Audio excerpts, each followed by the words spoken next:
Welcome to Vaultcoin. My name is Jack. Here at Vaultcoin, we talk about all things cryptocurrency and NFTs. In this video, we will be reviewing Azuki Zen and talking about if they can become the next big thing in the Metaverse. Don't forget to hit the like button for the Azuki project and subscribe to the channel for more NFT content. Now, before we start the review, I need to tell you that I'm obviously not a financial advisor and this is not financial advice. Do your own research before you purchase any NFTs.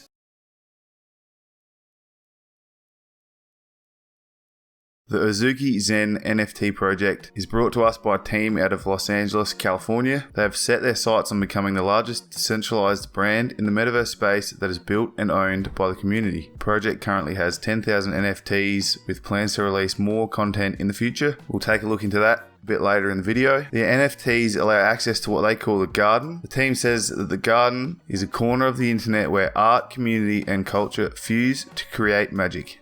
The lines between the physical and digital worlds are blurring and the rules are being rewritten. Azuki is targeting a massive niche with their art. Bringing anime to the Metaverse could be very successful for them. It's clear how popular anime is around the world, and if they manage to capture some of that, they're on the path to becoming a blue chip project.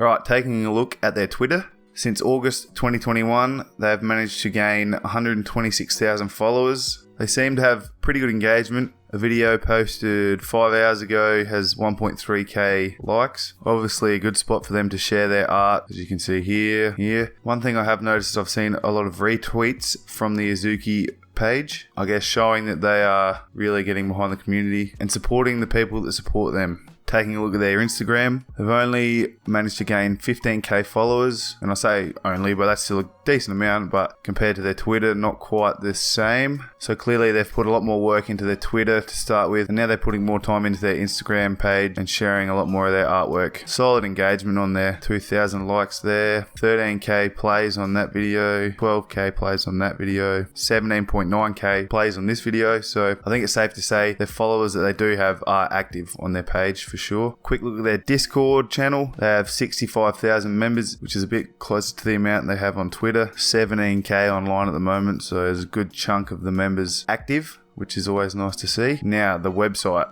Straight away, I am impressed. I think the artwork is very, very well done. Very original, obviously with the anime style, but you can tell that this is no Fiverr art. Like, this is a proper project and they're putting proper time into it. So the first page, you come to the home page and then you've got the gallery tab here showing all their art. We'll have a better look at this on OpenSea in a minute. I just want to get through the rest of the website, so we'll keep moving. The next tab, the garden. So straight away, they have a bit of a background, I suppose, for the project, talking about the brand. It's for the Metaverse by the community. 10,000 avatars that give you membership access to the garden. It starts with exclusive streetwear collabs, NFT drops, live events, talking about let's build together, reinforcing that community aspect of it all. Take the red bean. I think Azuki is actually like a type of bean or something.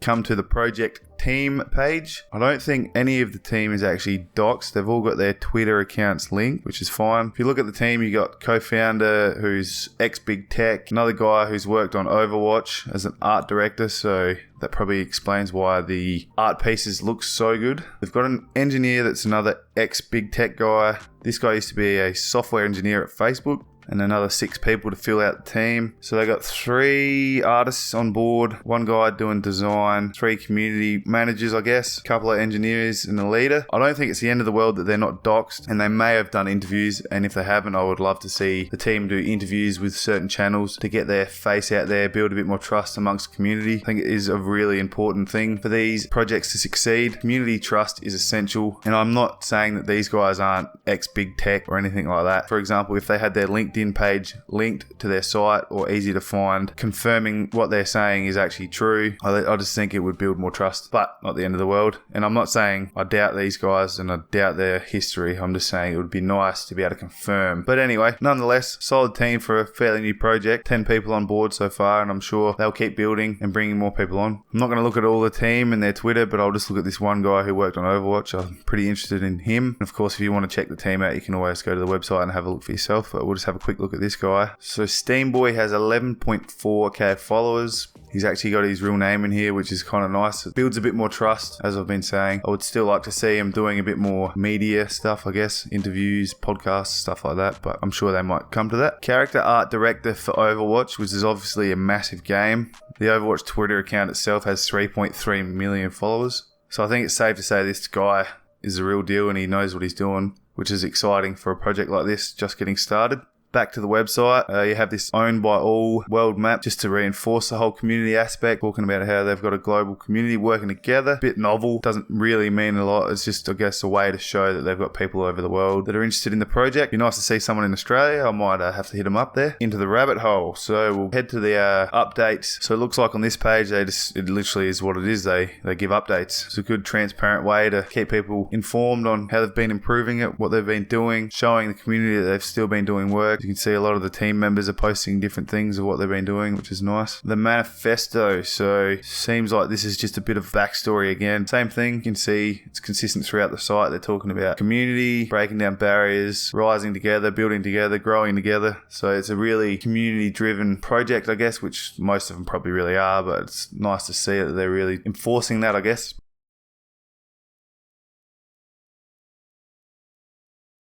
Now the mind map, which I guess is probably just the roadmap. So here they talk about their visions and values. Same thing, community first, emphasizing that they're all about the community. Dope shit only. Can't argue with it. It's pretty dope. That's some pretty dope art. So they've got that. Trust the process. Just talking about how good things will take time and they can't rush it and they want to do it properly. They don't want to cut in corners, which is really what you want to see from a project. You don't want to see any short-term gains as such. You want them in for the long term. You know that's going to be a really good project then. Community.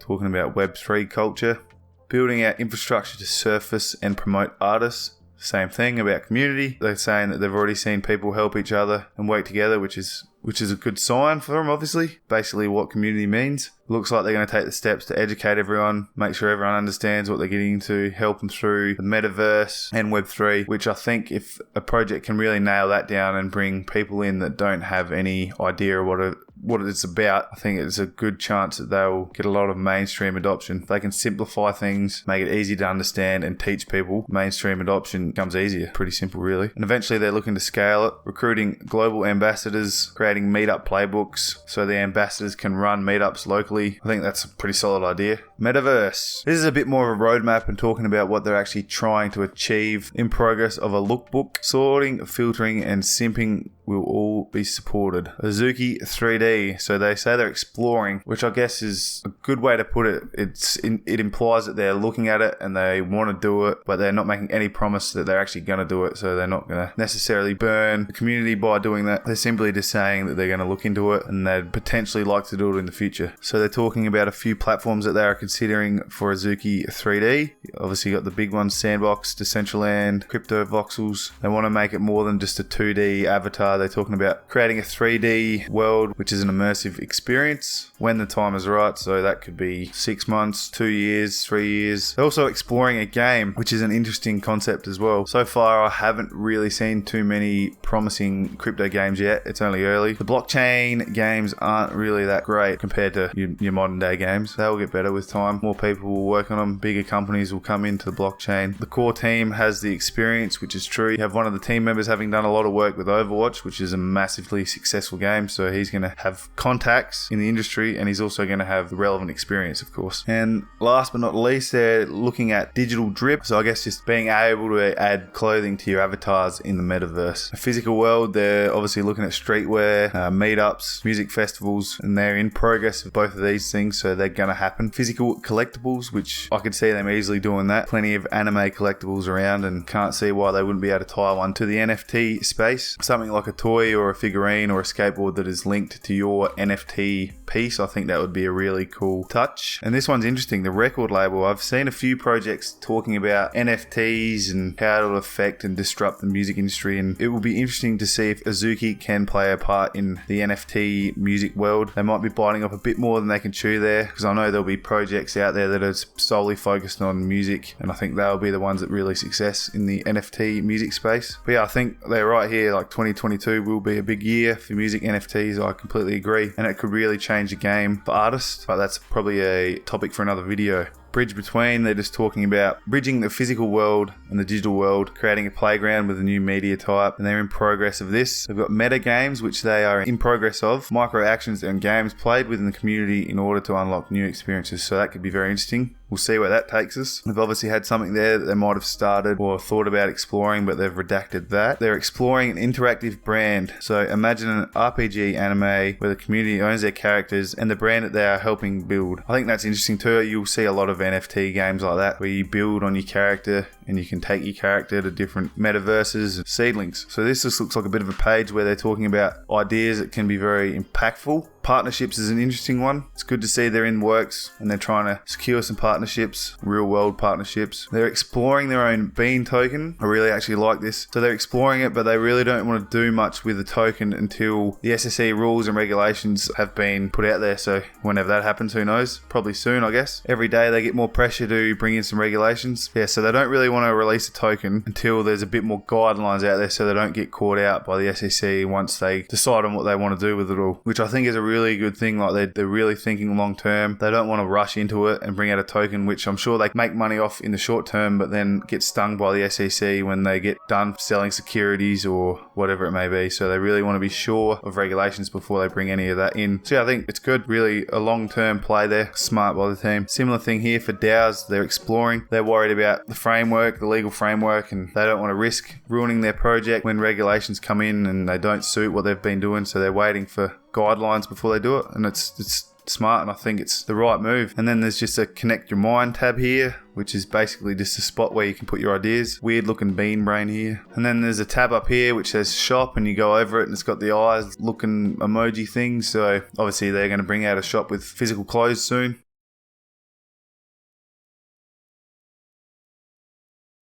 Looking at their OpenSea, 10,000 items, 5.3k owners. I wouldn't mind seeing a few more unique owners there, like push 6,000, 7,000 owners would be a bit nicer just to spread it out a bit more, but it is what it is. Currently the floor price is 4.42 Ethereum. Now I think that's gone up quite a bit. We'll just check that out in a second. And as you can see, there's been a lot of volume traded here with 41,000 Ethereum. As you can see, the art is very cool. Like, I'm not even necessarily into anime as such, but I like all this art. I think it's very well done. It's clear to me that they've put a lot of time and effort into this artwork. I can imagine that anyone that is into their anime is really going to get behind this project. So on the 12th of January, after the project was minted, the average price was sitting at 1.9. Within 12 to 13 days, the floor price has gone up from 1.9 to 4.4, which is a great little return on investment if you got to mint, or if you bought one straight away at 1.9, easily doubling your money. And there's nothing to say that this project won't take off either. Like, it's only just getting started, I think. Currently the average price is sitting at 5.2 Ethereum and only trending upwards. I guess you got to take into account that the average Ethereum price might have gone up, but the dollar value might have stayed the same, of course, as Ethereum has been crashing along with the rest of the crypto market. But nonetheless, you can see a lot of people were trading this. Like, this is, within the last hour, you've had 7 or 8 trades. The last day, it just keeps going. Like, plenty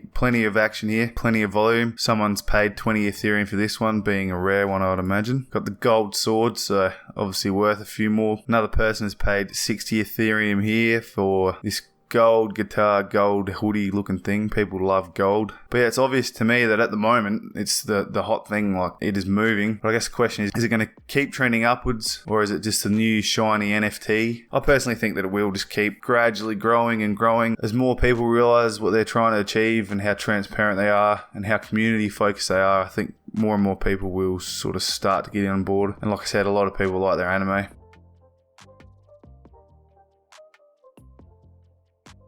Like any future prediction, no one really knows what's going to happen. No one can be sure, but I'll do my best here. They seem to be really focused on the long-term picture. It seems like they have a great team behind them with plenty of experience in the right industries. I think that's important. Experience is one thing, but having experience in the correct industries that are going to help your project is another thing. Any project that is focused on building a brand that will help bring the real world into the metaverse potentially could be massive. People are a bit divided on the whole Metaverse thing, but to me it just seems like it's going to happen. Not if, but when. It seems to be a lot of companies are pushing for it. There's a lot of money in it, and there's a lot of money being put in it, so I think it will happen. But yeah, I think they're doing all the right things at the moment to be a big player in the Metaverse space. And as long as they keep building their brand, deliver new products, I really do think they'll do well. But that'll about do it. That was the Azuki Zen review. If you've made it this far, I really appreciate all your support, and I'll catch you in the next video.